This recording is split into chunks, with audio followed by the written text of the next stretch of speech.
Hey, what's going on, everyone? Welcome to another episode of About Abroad, where it's my job to introduce you to people who have built amazing lives for themselves in various foreign corners of the globe. We're talking with expats and thought leaders about moving abroad, remote work, visas, and all the fun and practical knowledge that you need to know to follow in their footsteps. If you've ever dreamed of making a life for yourself overseas, maybe working remotely or embracing long-term travel, retiring or studying abroad, or even just taking a peek inside life beyond your borders, you've landed in the right place.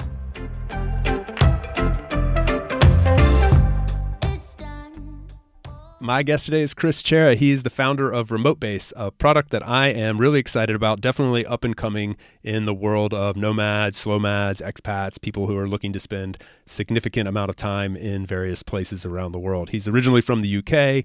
He's been traveling perpetually since 2017, and he's recently made that transition from being a full-time employee to a location-independent entrepreneur and founder. And I know a lot of people are looking to build that product or service that will unlock this lifestyle for them. And so I thought it was really cool that Chris's story kind of revolves around that. He's built a product that allows people to do that, but he's also has something to share in his personal story about how you can follow in his footsteps and become something of an entrepreneur yourself, some of the decisions that he had to make and things like that. So it was a lot of fun catching up with him. We talked about some of the pros and cons of this lifestyle, the FOMO, the things we're missing out on and the things we wish we had, and the next evolution in this whole digital nomad world. So a lot of fun in this one. I hope you guys enjoy it. Please help me in welcoming Chris to About Abroad. Man, you know what's really cool is I was actually looking at your most recent newsletter that just popped up in my inbox a couple days ago, and I was nerding out on this. Like some of these offers that you put in there are extremely inspiring. I signed up for your newsletter because I love the deals that you offer, and that makes me think, okay, I want to go to this place or that place. But now you've got these like featured products and services that I guess you're working with on a sponsorship basis or something that are really exciting. Like this, it was something like House Manifest or something in Thailand. Is that correct? Yeah, you're right. That one would have been House Manifest, running a wellness co-work retreat style co-living. It's really cool, actually. I think it's going to be quite different to a lot of the co-living retreats that are out there. The guy that's running that, Stephen, he just contacted me.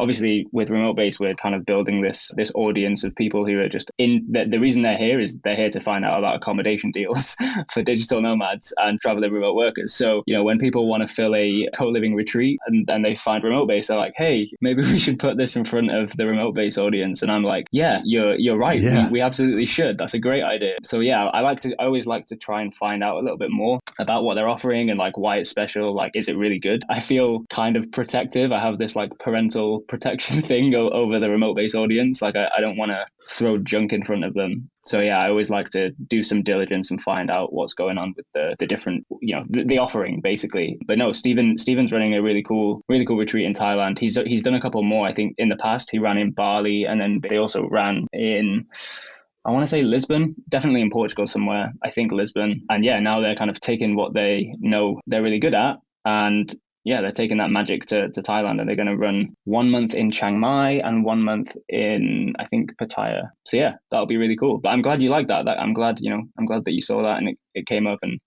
sounds like it caught your eye. Yeah, it did for sure. I mean, that's something that's so cool about this evolution of remote work and people getting access to like a nomadic lifestyle, however nomadic or slomatic or whatever, however they want to take it. But there's all these emergence of products and services and new ways that people are finding opportunities to spend this freedom. I like to think of it like there are just tons of opportunities that make it really accessible. Yeah, those kind of things always catch my eye. I think you're doing a good job of balancing that. Like it can be really easy just to throw products and services in terms of sponsorship in front of users and subscribers, but you have to stay authentic and have that parental control over it, I think. So kudos to you for doing that. It's a hard balance, right? There has to be some give with any kind of get. There's that whole thing with, I think in general with like social media where it's like, if you're not paying for the product, then you are the product. I want to try and avoid that for as long as possible. But yeah, to some extent, it's like, I'm here to make sure that people get fantastic accommodation deals. Like at some point there has to be some trade-off for me, but no, it's cool. I'm really excited to start offering more of that kind of genre with House Manifest, where like, Steve and I got connected, and it was like, cool, like let's offer something. Like with House Manifest, they're doing a massive discount for RemoteBase audience members. It's like 50% off. So use code remote22 if you want to go and check that out. Anybody who's listening, yeah, it's like the size of the community and like kind of the power of the audience as a collective means that rates can be negotiated, and that makes it better for everybody. Yeah, I totally agree. Well, maybe we should give a little bit of context to people. Obviously, you and I know what RemoteBase is, but before we go too much further, I'd love to hear from you, from the mouth of the creator. What exactly is RemoteBase? Sure. So in a sentence, RemoteBase is a free email newsletter, and we curate and share all of the best accommodation deals, long stay accommodation deals. So these are perfect for the traveling remote worker or the digital nomad. And long stay really means, anything 1 month and so we look at deals that are 1 month or 2 months or 3 months. And yeah, we share those. It's a free monthly newsletter. So it goes out once a month. That may increase. We may put that up to twice a month. We just need to make some logistical changes on things this end first. But people want more of this stuff, so I'm keen to give it. That's kind of it in a nutshell. You sign up with your email address, and we help you save a lot of time and a lot of money. I saw one of the deals come through the other day. It was like, I think it was around $500 for this sweet place in Montenegro, like right on the water, couple bedroom, couple bath place. Like I don't remember the details, but I was just looking at. So I'm kind of slowmatic in my own way. Like right now, like I've gone through phases of traveling and working, and then just like being in a home base and traveling a bit from there. And right now I'm in a sort of month to month or a couple month at a time travel stage. And like one of the big pain points that I'm glad you're solving is that living out of Airbnbs, even on a monthly basis, is still pretty expensive. Like you're still paying quite a bit more than you would if you were staying home. And so that's a barrier to entry for a lot of people exploring this lifestyle. And so that's why it's very cool. Like I was talking about earlier, like seeing these products and services that are emerging to make this more accessible is very exciting. And that's one of those that's for me, I see these numbers that you produce and I'm like, if I do these search, and I'm not bad at this, I feel like I'm a little bit of a seasoned veteran. And but when I do these searches, I don't find those numbers. So I don't know what you're doing behind the scenes, but it works. That's brilliant. I'm glad that you see that value. People say to me all the time, like, can't people just like search for this stuff themselves? And I think, yeah, in part, there's nothing stopping somebody really getting into it and getting into the search results and going crazy for this stuff. Why do that, right? When there's a free newsletter that's going to serve this stuff up to you. That place I think I know the place that you're talking about is really nice. I think it was that one in particular was quite cheap because it's relatively off season. So like you would have got that newsletter recently, and this is going to date the conversation that we're having. But when we ship the newsletter, we're looking at accommodation that's available 3 months from now. And that's based on a ton of stuff that says generally people tend to want to book about 3 months in advance. And so that's where that free newsletter sits. It's supposed to be in that sweet spot for everybody. And so, yeah, like that place I think was available like November, December time. That's why it was at such a good rate. But that's part of the game, right? Part of the game is this lifestyle is like maybe going to places that in peak seasons and hated it.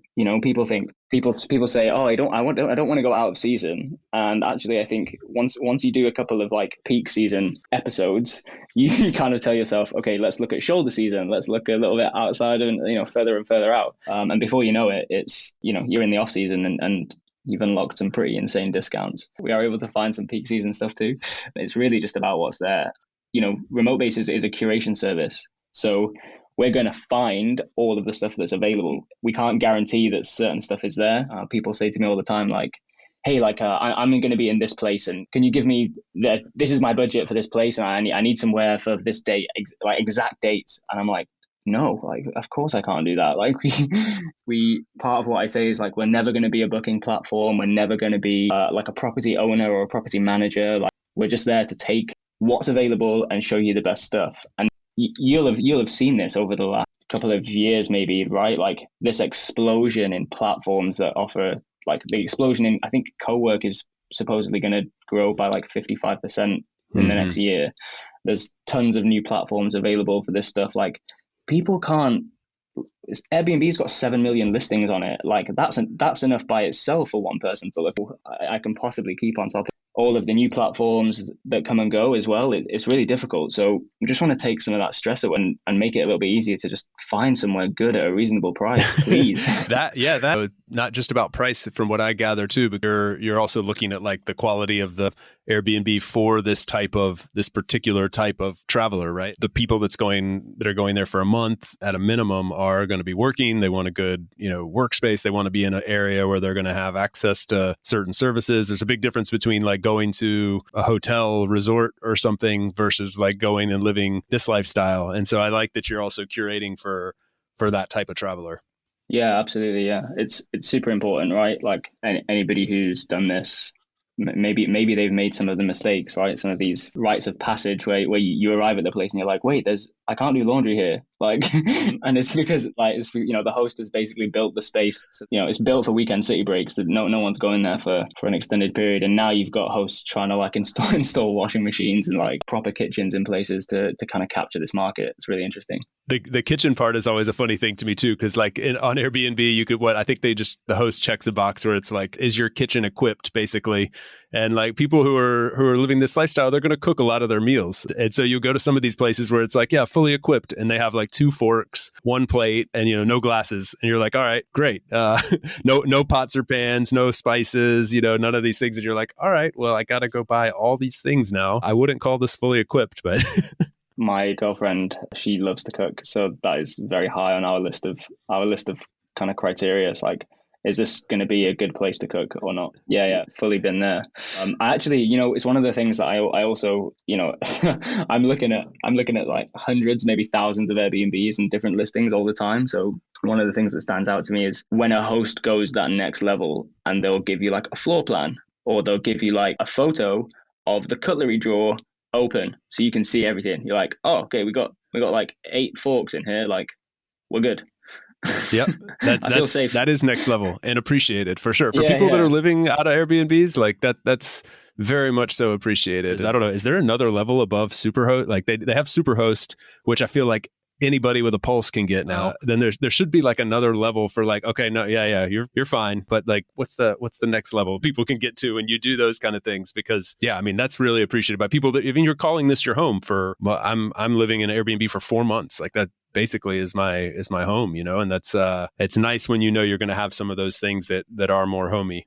Yeah, for sure. They have Lux listings, but I feel like that's I'm not really sure where they went with that. It seemed to like feature quite prominently on the platform a while ago, and then I don't know what happened. But sometimes when you find a listing, you see that it's Lux, but it's not like they don't push the Lux category anymore. But that's, to be honest, that's more kind of like design oriented stuff as opposed to like good reviews. I think the Superhost criteria, I think, is like a star rating above 4.7 and a response rate that's like 100% response rate within a certain time limit and a high level of reviews. I think that's how they draw that line. Yeah, which I don't know if you knew that, but there you go.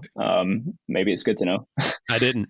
I wondered because I've stayed at some places where the host is super hosted. I'm like, I don't understand how you got this rating, because people are afraid to leave anything other than a 5-star. It's like you give like 5-star or 1-star, and like people are like, oh, I had a horrible experience. Okay, I'm going to punish you, or okay, yeah, it was fine. 5-star, 5-star, 5-star, and so anyway, I think these places end up with some inflated reviews. But anyway, it's awesome. I love what you're doing. There's one other element of it that I would love to mention that I think is cool, and that is like the evolution of this type of traveler is not necessarily fixated on a location, right? Like often we don't approach, I might get your newsletter and see Montenegro on there. I wasn't planning on going to Montenegro, but I'm looking 3 months out and going, oh, I don't have plans for 3 months out. I could go spend a month in Montenegro. Look, honey, look at this.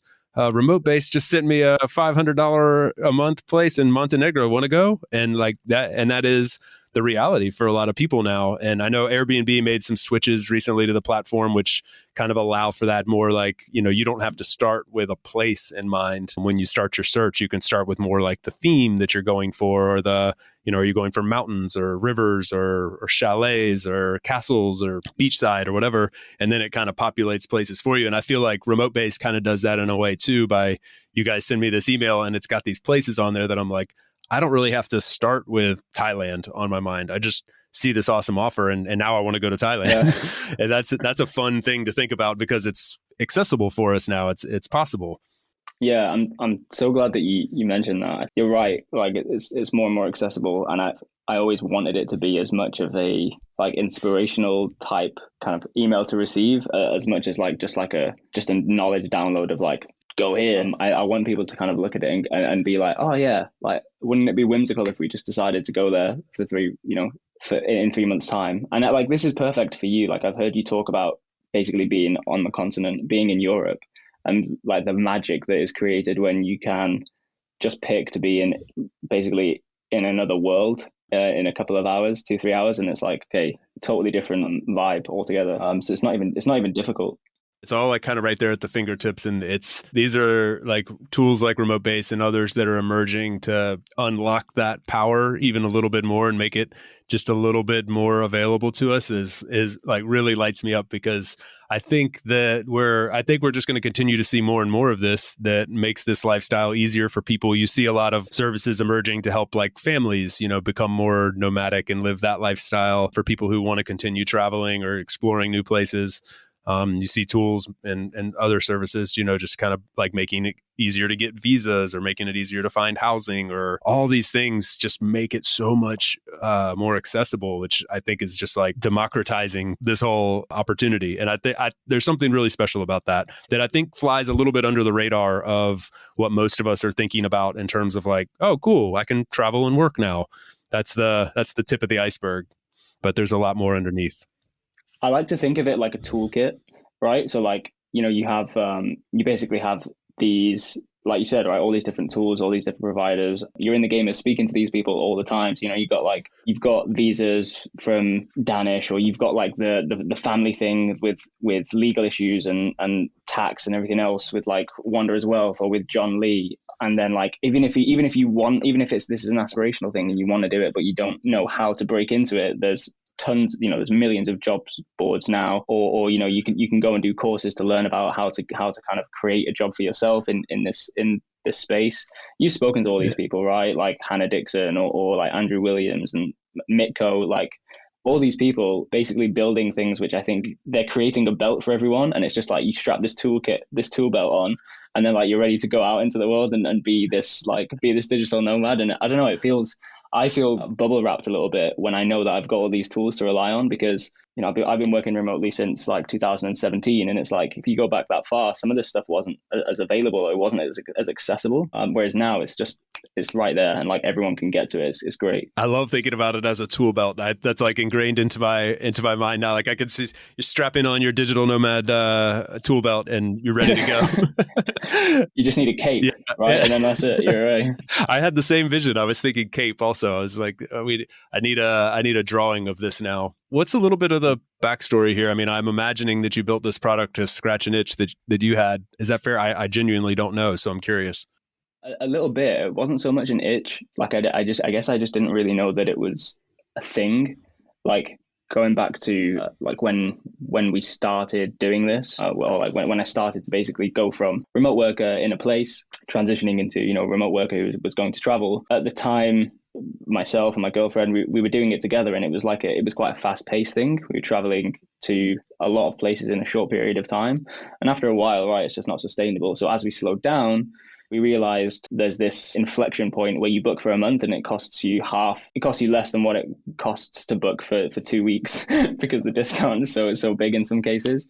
And so at that point it was like, wait a minute. And once we found one or two, it was like, wait, is there more of these? And that was when I started to look for more, and I found them. They were everywhere. I was like, this is crazy. How do people not take advantage of this? And it went from like an Airbnb wish list to a Excel sheet, a Google Sheets like list of links to, okay, wait, let me grab a MailChimp account and like let me start building out a newsletter. And that was kind of how it got started. At the time, I was working for a company that was like, I guess not dissimilar, I think, to your start, where it was like quite a corporate industry, but with a progressive company that was flexible and would let me kind of work from anywhere. And I was just doing this kind of like it was like a toy. It was like something I was doing on the side. And that recently changed. Like the RemoteBase newsletter has existed for about 3 years. Yeah, just over 3 years. Well, at the start of this year, that was when I decided that I was going to leave my day job and kind of pursue this as something that could be fully monetized and be something that was worth all of my attention. It's a lot of fun. Like one of my favorite things is just thinking like, if someone books one of these deals, like I'm going to save them a lot of time, but I'm going to save them a lot of time and a lot of money, but also they're going to go to this place and they're going to enjoy it. Like that's amazing. I think that's wild. Yeah, it must feel really cool to enable that. I mean, like giving somebody the gift of awesome vacation holiday is a good way to live life. I think they're putting out some good juju juice into the karma world. This episode is brought to you by my good friends over at Greenback Tax. As an American citizen, I'm from one of only 2 countries in the entire world that requires I pay taxes on my global income, regardless of which country I'm actually living in. So when I started my expat journey back in 2015, I knew my tax situation was about to get complicated. Fortunately, I discovered Greenback and I've never looked back. Greenback is 100% focused on helping U.S. expats with their tax situation. And to date, they've filed almost 50,000 returns for nearly 15,000 happy customers from more than 200 different countries. After 7 years working together, I can say with confidence that they make one of the most painful parts of life abroad an absolute breeze with their automated systems, friendly advisors, and expertise in the very specific niche of U.S. expat taxes. Also, for those of you who may have fallen behind on your taxes and/or you're trying to get ahead of tax season in 2023, Greenback has your back here as well. They can assist with late filings to ensure you don't encounter any problems with the IRS and to make sure you start 2023 off right. Tax season is on the horizon. Learn more about Greenback today by going to greenbacktaxservices.com via the link in the show notes. Hey guys, so many of you write in asking how to support the show best, and if you are listening and made it this far into the episode, then I'm going to presume that perhaps you're one of those people that wants to help. So if that's the case, the best thing you could do right now would be to open up the app that you're currently using to listen to this episode. Go to the little arrow thing that allows you to share, select it, and share it to one of your social media networks. That would be a huge, huge help. You can feel free to tag me at DC Warrington, and I'll slap you a virtual high five from wherever I am in the world. Thank you so much for the support. We really appreciate it, and I hope you enjoy listening to the rest of this episode. That's cool that it came from that. Congrats on taking the leap and diving in head first. Has it been a wild ride so far, or has it been about what you expected? It's been both. It's been a wild ride, but I was kind of expecting it to be a wild ride. I think it's like all kinds of ups and downs, right? Like there are days where I'm like, oh my God, like I'm going to be on the Chase podcast. This is great. And then like there are other days where I'm like, oh my God, like there's so many people just unsubscribed from that last campaign. Like, what did I do wrong? What did I say? But it's fine, right? Like that. I think that's just the game, and I feel like this is in inverted commas, a job. This is what I'm doing for work, but I'm actually applying a lot of the skills that I have learned over the years and that I know I enjoy. My degree was like marketing and advertising. And I basically finished that and went straight into working for startups. And so anybody who's worked in a startup or in that space will know it's like you're just doing a bit of everything. Everybody has a job title, but it's very like cross-functional. Titles are so funny in a startup because it's like, do I even do this? Like I did that one day last week, but like I've done 3 other things since then. Yeah, all of a sudden you're the head of because you did it one time. Yeah, I kind of came straight out of marketing into that, and then that led to tech companies, and that led to this role in finance, which was like only partially linked to technology. And so it's just kind of like nice to be back doing, like right now with RemoteBase, it's all about growth, right? It's all about how do we market it and how do we get it in front of people to increase the audience size and make the community bigger, because ultimately I'm thinking like the bigger the community is, the better deals we can go and negotiate, the better rates we can get for everybody. It feels like it's come kind of full circle in that sense, but no, it's good. It's nice also to be doing something that's travel related. You're a traveler. I mean, you're on the road as we speak. Yes, Kuala Lumpur, Malaysia at the moment. Here for about 6 weeks, and we're maybe 3 weeks into that. Nice. So no, it's a really fun place. I recommend. I've never been before. What do you think so far? I really like it. So a bit of backstory on this is we were here a few years ago for New Year's Eve. We came here we were like in Asia and we were flying back to the UK. That's where I'm from. And so we were flying back that way. And then this was just like a good flight route. So we were like, hey, New Year in Malaysia, like what's the worst that could happen? Let's check it out. We spent 4 days here and we were like, this is not enough. This place seems pretty good. Maybe we should try and come back to it. Let's revisit at some point and see what it's like on a 1 month kind of basis. And so, yeah, we were really excited to do that. And then the pandemic happened. So obviously it's been like massively delayed, and we finally managed to get back out here. It's ticking a lot of boxes. It's a really big city, and I'm not normally a fan of big cities. I normally like to be somewhere a little bit more kind of exposed, or a little bit more basically access to things that are green.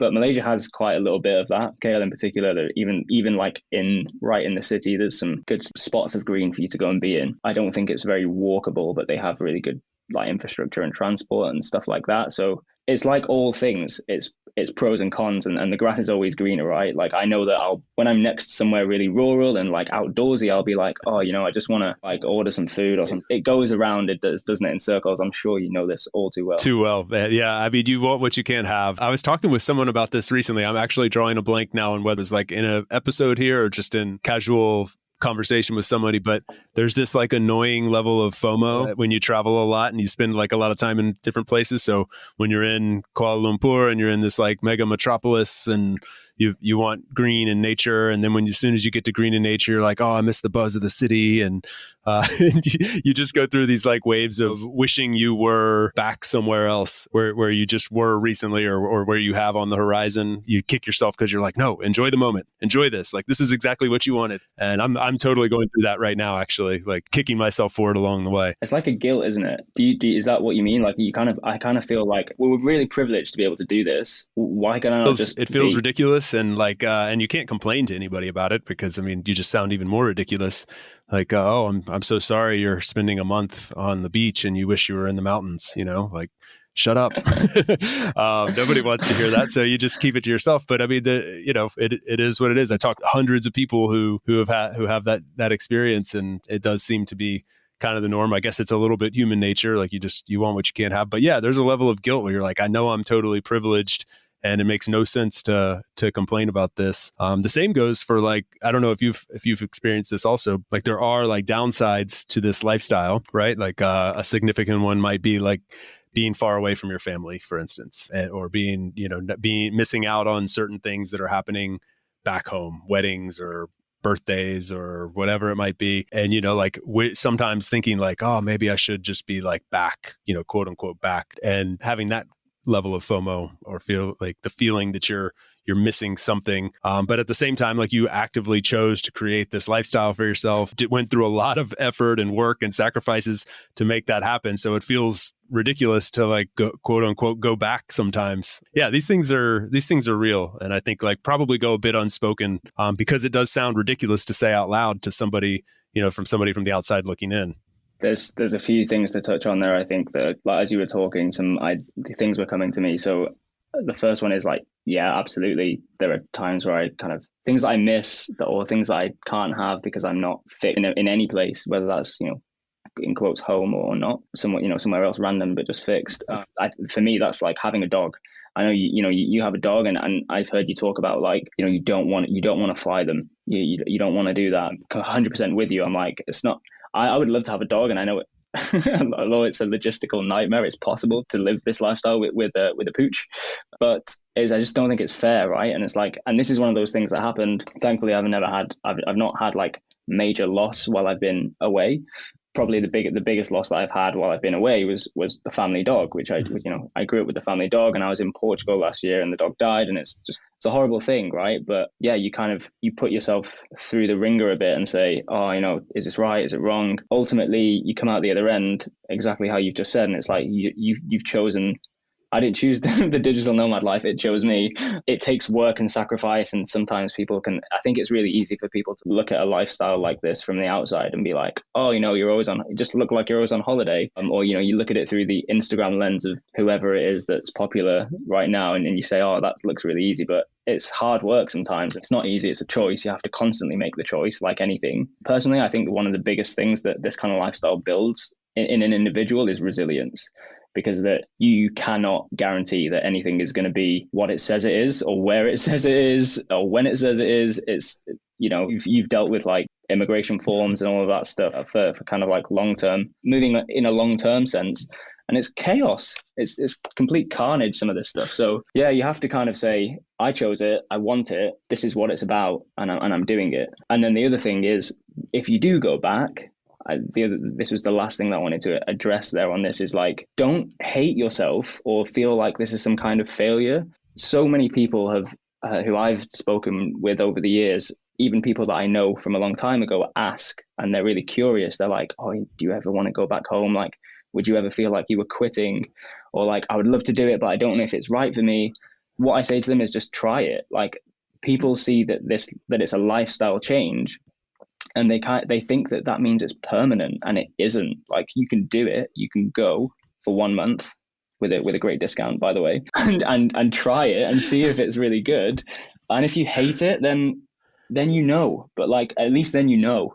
Don't worry that it's not right and not go, because then you'll never know. We live in this like permanence mindset for some reason. I think we're coming out of it a bit. I think like, millennials, Gen Z is like pulling people out of this mindset. But I mean, we live with this idea that you're supposed to like graduate from college, get a job, do that job for 40 years and retire. And then that like trickles down into a bunch of other areas of our life. Like probably in that case, you're supposed to like live in the same place for all those years and raise a family in that same place. And or upgrade your house every however many years. Yeah. But probably within the same postal zip code or something, like you don't want to stray too far. Maybe you change companies, but like pretty much in the same trajectory and the same hierarchy of roles and titles and all that stuff. So like, I don't know. We live in this world. I think many of us were like raised in that world, and we're starting to rethink some of those things. Some of it for better, maybe some of it for worse. Like, time will tell. We'll look back on it. But this is one of those things. Like, it's okay if you're not enjoying the book, just to like stop reading the book and put the book down. And like, if you're not enjoying the nomad lifestyle, like put the book down. Like go back home. And I've met so many people who have done that, and they never regret it. They never regret that they went on that journey and then went back and started over. There might be some bumps on the road. You might take a step back for a year in your salary, for instance, or maybe you have to start again in a little bit different role. But almost everybody, you talk to them a couple of years later after they made that transition, and whether they continued down that path or reverted and came back to where they started, they don't like completely regret it. They're usually like, yeah, it was an awesome experience. I enjoyed it. I spent a year in Australia, and then I came back and started over, and I'm better off for it. Like that's generally the narrative. Yeah. 100%. And then I feel like, once you kind of unlock it, it's always there for you as an option. Like, you don't have to be on the road 12 months of the year. Go back, have a base, get a dog, do whatever. But like, know that, hey, when the kids go back to school and it's the end of the holiday season and the flight prices go down, like, you can book a month away and go and work, workation style, or like do an extended vacation and just work either side of it. Like, use these skills and these tools that you have for your benefit. And also we tend to overlook or undervalue, maybe is the better word, what we learn from our failures, or like what we learn from just going through the process of doing something. So, say you're somebody listening right now and you're like, oh, I really want to give this lifestyle a shot, but I can't even go somewhere for a month. Maybe you try it for 2 weeks, like just, bare minimum, like you're just going to go live somewhere and like try to like work a little bit. Maybe it's just like going to the next state down or something, but you're going to test this out. Even if you come back and it's like not for you, or it just doesn't work with your job, like you learn a lot along the way. You learn there's all these little like tips and tricks and tools, and you'll listen to other people, or you'll learn from other people living this lifestyle.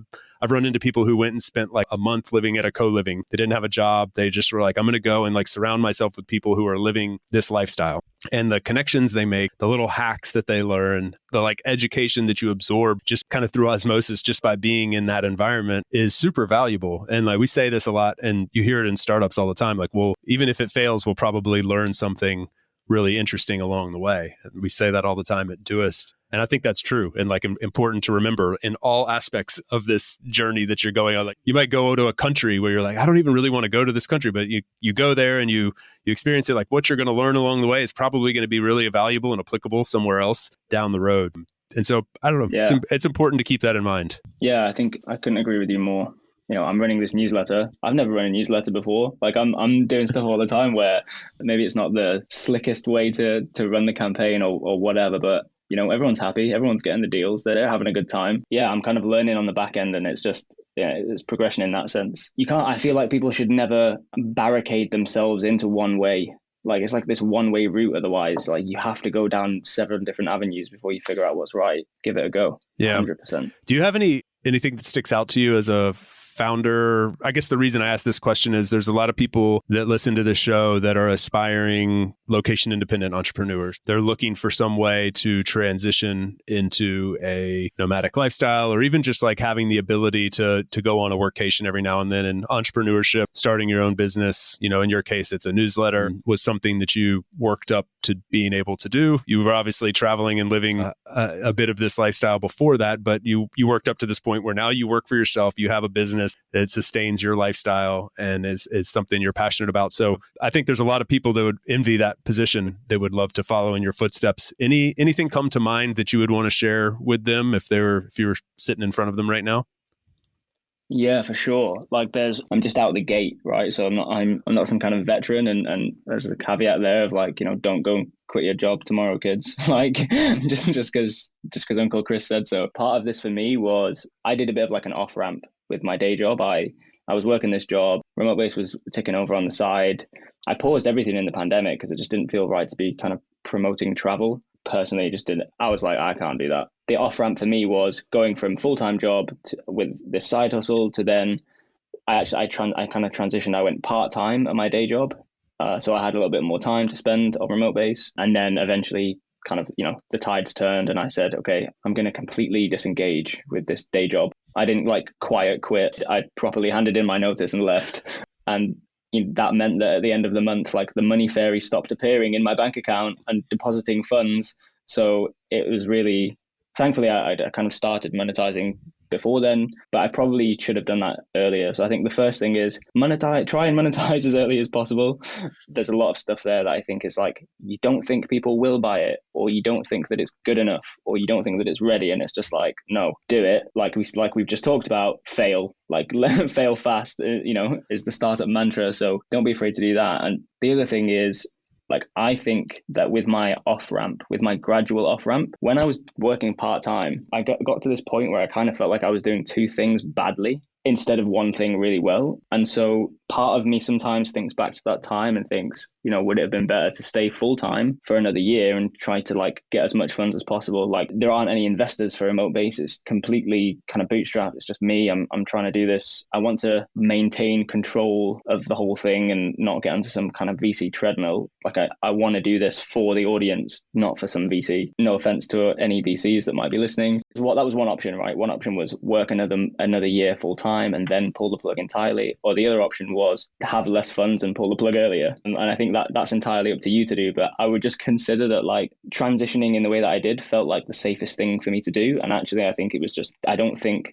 on reflection, it was the right way to do it. Here we are, failing and living and learning and all of those other things. It's not the end of the world. But yeah, looking back, I think that's what I would say. I like that style of transition and owning the process and doing it for some people it works great, just like pull the plug and dive in head first. And I think that's the lesson in the story, is talking to I'm lucky enough to be able to talk to different founders from different companies on the show, and everybody's got their own story. Like they, you know, some of them pulled the plug and just said, that pressure is going to push me to make this thing great right away. Other people kind of go through this transition phase where you kind of work your way out of it. Some people are very cautious, and there's different strokes for different folks. Like it doesn't have to be the same for everybody. There's no blueprint on how to do this successfully. And you see people more and more building lifestyles for themselves that allow them to live location independently, call wherever they want home, and make some money on the way. That's the beautiful thing. Like that's the end result. Just depends on which path you want to take to get there. Yeah, so I think neither you or I can kind of like advocate one route, like which route is right for an individual. But I just think like be aware of that and like have a little conversation with yourself about which kind of person you think you are, and what's going to motivate you. Either way, you know, maybe you need the fear, maybe you need the safety, but like go into that aware.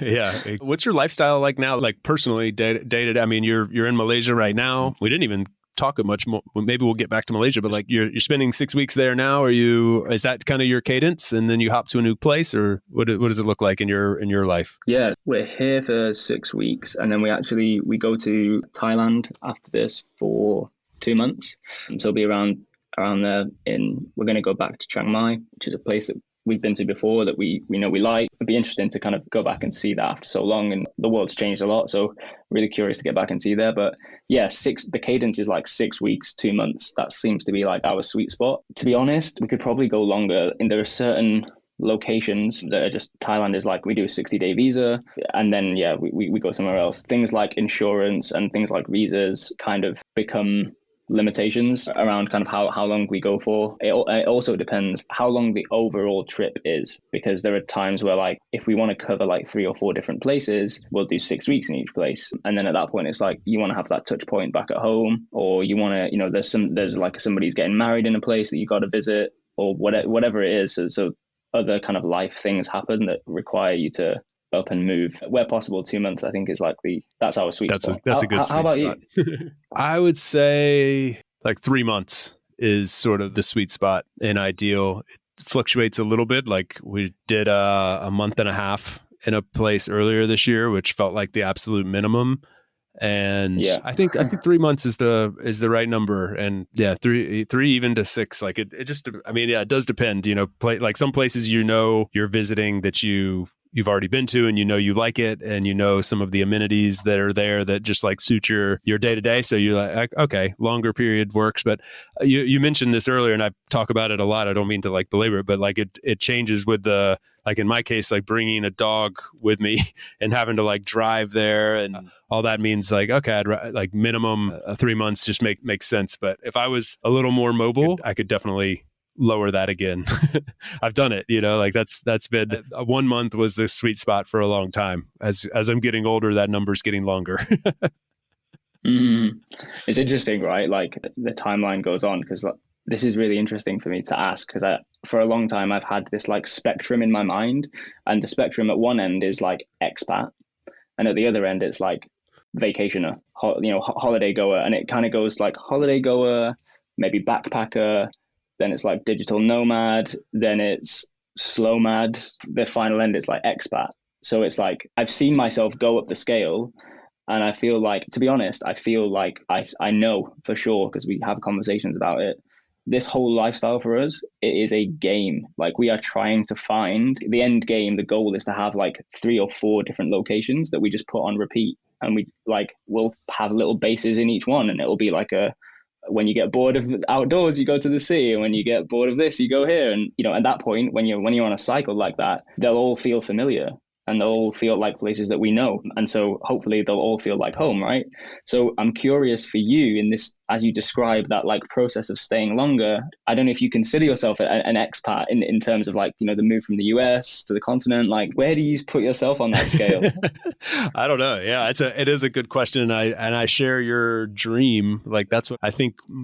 And I hear this all the time. There's a lot of us that have this something along these same lines of conversation, like where you're saying, I want like 3 or 4 home bases, and I want a couple months a year of like adventure to a new place, but to have a few places where you feel like it's home. I mean, if you live this lifestyle, you want change. You thrive when you're seeing something new, but you also perhaps want some level of like community and routine and familiar faces and things. You want to remove some of the guesswork sometimes, where if you've had those experiences where you've showed up to places where you're like, oh man, I'm here for 2 months and this place kind of sucks. Like I'm not super thrilled about this right now. So when you really start like tweaking and optimizing this whole thing, these are the things you ultimately aspire to. So yeah, I share that. Like I would love to spend a little bit more time back home in the US. Not so much because I'm like actually craving to be there, but because I crave like maintaining the relationships and not letting that fall by the wayside. So I'm called to that. I'm called to spending some time in Mediterranean countries and Central European countries and a couple months of like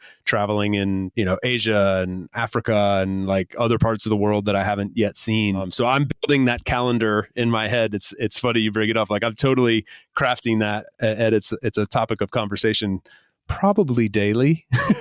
Probably consumes way too much of my brain power. I've joked before, like if I could just take all the wasted, quote unquote, like wasted time that I've spent on this, then like I'd probably have like built something really cool by now. But yeah, I mean, to answer your question, like, so I mean, living in Spain, at some point I guess classified myself as an expat. Like I live there, I have residency, and that's kind of like home. And then, but what's funny is, as you mentioned, like this year I'm doing several months of pretty most of the year traveling, a few months at a time in different places. And so like I guess I've literally had people ask me. I met somebody today at a coffee shop who was like, "Let me guess, you're one of those digital nomads."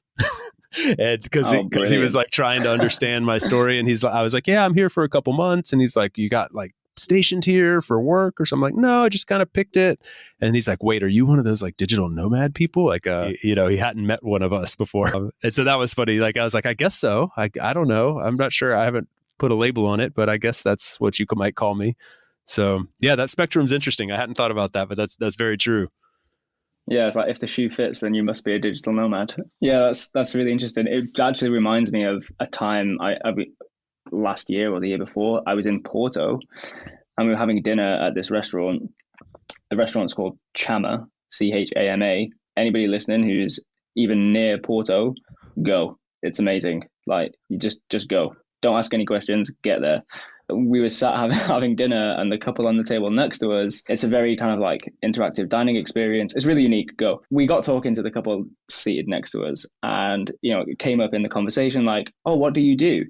And this guy just point blank turned to me and said, "We're digital nomads." I was like, that is amazing. We've come to a place in this community where like that is a response that somebody can give, and like just the excitement on his face that somebody had asked and he was able to give this answer was, I'll never forget it. Yeah, we eventually got round to what he did, which was like something in IT. The label lives strong. The digital, we're going to start putting that on business cards now. I'm just a digital nomad. That's all. Yeah, that's all you need to know. Yeah, there's no more here. It's awesome, man. I love Porto too, by the way. That's like we have several coworkers there in Porto. I get to go visit. Nice. It's a fantastic city, totally underrated. I guess more so. It's on the map more now, but there wasn't that long ago where it wasn't like a popular destination. I've already been able to see the change there. Like I've already been able to, over the years, like I've been able to see the change, because that's one of those places that we go back to, because I think it's like it's on the list of eventual places, and yeah, it's changing fast there. So yeah, I recommend this is one of those quickly. It's one of those places. I mean, Valencia I would put into this category also, where it's like, of course people knew the word, they've heard of Porto, they've heard of Valencia. I think Kuala Lumpur might be one of those places too, where it's like, sort of like, yeah, of course you know of it, but you don't think about it as like a destination to go. And as people are getting more access to travel and workations and digital nomad lifestyles, they're going and discovering those kind of second and third tier places, which has always been, I think it's part of this, that's always called to me in a lot of ways, is like, those are the ones that I like going to see. A great example is like, I went to Berlin once, and I know people love Berlin, but for me, it wasn't for me. I was like, oh, it's cool, and so like some of the major cities where you typically go first when you go visit a country, you feel like you kind of have to. I always found like, oh, this is cool, but it's not like exactly what I love. I love being in like Munich instead of Berlin, or even more like where I am now, like Freiburg instead of Munich, Valencia instead of Madrid, just that like second or third tier. And so it's really fun. And I think RemoteBase, kind of bringing it back full circle, like RemoteBase is sort of unlocking those places, because you're not starting with the destination. Somebody going to Germany for the first time might not think, to look in a place like Freiburg or Frankfurt or something. They might just start looking on Airbnb and going, okay, I'm going to go to Germany, I'm going to go to Berlin. And it's cool looking at this whole thing through a different lens. On that, so this is really interesting, because the RemoteBase, you brought RemoteBase back into this, and how you've just talked there about like second cities and different types of locations, it makes me want to just cover this. The free newsletter is once a month, maybe twice a month by the time this kind of published. We also have a premium membership. One of the benefits of the premium access is you get to set preferences. If you are somebody who likes the city, you can say, I don't want to be in the city, like give me deals that are in cities. If you're somebody who likes to be at the beach, that's another preference that you can set. And if you're somebody who likes to be somewhere more rural or in nature, then tick that box. And there's other preferences like budget and the number of bedrooms that you need. Like if you're traveling with a dog, like you probably want some extra space. Maybe you guys go with an extra bedroom or whatever. Or even, we even have families signed up, and they're traveling with they're traveling in a big group, and it's like they only want to see stuff that's 3 or more bedrooms. Okay, set the preferences, and then you just get the deal alerts that are relevant to you. So yeah, I think that's topical, because places, size, budget. I think these are the kind of things that are in mind when. Yeah, absolutely, man. The premium version is well worth it. Like for anybody listening, it's a small investment that can really go a long way. It's pretty powerful. So recommended by me, I would say. And I think it's a good time to let people know where they can, follow along. I mean, I've thoroughly enjoyed this. So thank you for joining, first of all, and sharing more about like your story and the product and everything, but also just like, some of your knowledge as a founder and someone who's been traveling a long time. So much appreciated on that note. And where can people go to learn more, follow along and anything like that? Yeah, sure. I mean, thanks for having me. It's great. I've really enjoyed it too. If people enjoyed it, they can obviously they can get me at remotebase.co. That's where you can come and sign up to the newsletter and make sure you get all of the best accommodation deals. But you can also grab me on LinkedIn. I'll make sure you've got the link for that for the show notes. Yeah, I think LinkedIn's probably the best place, or just on email. So you can email me, chris@remotebase.co. Or if you're signed up, then you can hit reply on any of the emails and they will come directly to me. And I'll get back to you. And actually, if you're listening to this and you sign up, then let me know. Like, come back to me in the email and say, hey, like Chase sent me here. Yeah, please do. That'll be. I'll be interested to know that as well. So, yeah, man, we'll put all that in the show notes, and people can access it really easily from there. Yeah. Do you want to add one more thing? Yeah, I think let's throw a discount code in for premium. For if anybody's listening, then we'll do it. We'll do a discount code. I don't know what will make it, but check out the show notes. Come and see what's on offer. And yeah, I think it'll be good to give that to your listeners. Nice. We're coming up with discounts. As we speak. That we'll throw that information in the show notes as well. So Chris and I will figure that out after we end the recording. Well, Chris, man, thank you so much. Safe travels wherever the winds blow you from here, and let's keep in touch, man. Thanks for doing awesome work and for sharing more about your story today. Awesome. Thanks for the chat, Chase. It's been awesome. Thanks for tuning in today from wherever you are in the world. Once again, I'm Chase, and this has been another episode of About Abroad. For those of you wondering how you can best support the show, I have made it super simple for you. Just go over to the show notes of the episode that you just finished listening to and click on one of the two following links. aboutabroad.com/newsletter to get our monthly newsletter, no spam, guaranteed, or ratethispodcast.com/aboutabroad, where you can quickly and easily leave a review for the show. It's not just important to me, it also helps more wanderers just like you find us. Finally, don't forget to subscribe on your podcast platform of choice, and we will see you again next week. Thanks again. Hasta luego, amigos.